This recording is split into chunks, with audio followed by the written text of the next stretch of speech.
Advanced objects demonstrating advanced technology are routinely flying over our restricted or sensitive airspace, posing a risk to both flight safety and national security.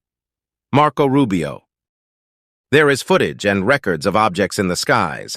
We don't know exactly what they are. We can't explain how they moved, their trajectory. They did not have an easily explainable pattern. Barack Obama. It's clear that many of the observations that we have are physical objects from the sensor data. We haven't had a collision. We have had at least 11 near misses. Scott Bray. Usually, we have multiple sensors picking up these things. There are a lot more sightings than have been made public. Objects that have been seen by Navy or Air Force pilots or in satellite imagery that engage in actions that we don't have the technology for, or traveling at speeds that exceed the sound barrier without a sonic boom. Technologies that we don't have, and frankly, that we are not capable of defending against. John Ratcliffe. There are so many of us now on the Intel Committee and Armed Services that we're going to stand by the service members who documented this stuff. They have video, they have radar, they have heat sensors, they have everything. Kristen Gillibrand. We currently lack data to indicate any UAP are part of a foreign collection program or indicative of a major technological advancement by a potential adversary. Some UAP observations could be attributable to developments and classified programs by U.S. entities. We were unable to confirm, however, that these systems accounted for any of the 144 UAP reports we collected. Office of the Director of National Intelligence. Whereas there were previously 144 UAP reports covered during the 17 years of UAP reporting included in the ODNI preliminary assessment on UAP, there have been 247 more UAP reports during the 17 months since. Director of National Intelligence. So it's not us. That's one thing we know. I could say that with very high degree of confidence in part because of the positions I held in the department. Christopher Mellon. It is hard to conceive of a secret military test program that explains all of these instances, not just here in the United States, but around the world. Brian Bender.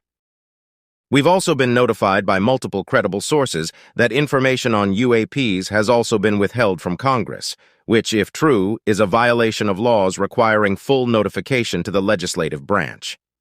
It is an outrage the House didn't work with us on our UAP proposal for a review board.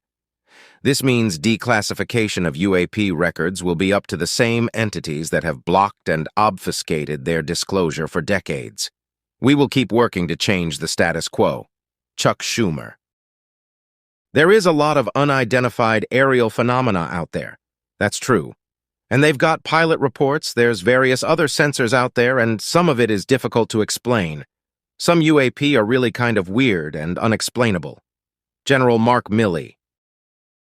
In 2019, the UAPTF director tasked me to identify all special access programs and controlled access programs, SAPS, CAPS, we needed to satisfy our congressionally mandated mission.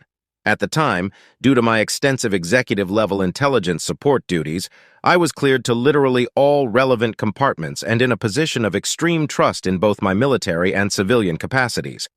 I was informed, in the course of my official duties, of a multi-decade UAP crash retrieval and reverse engineering program to which I was denied access to those additional read-ons.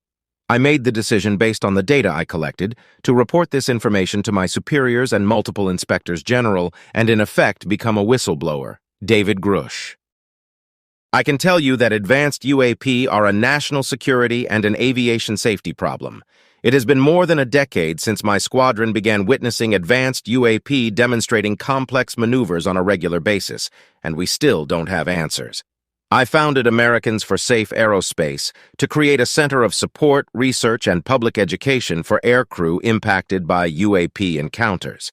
Today, I would like to center our discussion around three critical issues that demand our immediate attention and concerted action. As we convene here, UAP are in our airspace, but they are grossly underreported. The stigma attached to UAP is real and powerful and challenges national security.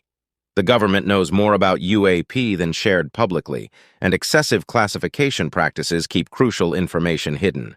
Ryan Graves. UFO disclosure isn't just about unveiling the truth behind mysterious sightings. It's about acknowledging that our understanding of the cosmos and our place within it is limited. It's a call to embrace the unknown and expand our consciousness beyond the confines of conventional wisdom. SynacNetwork.com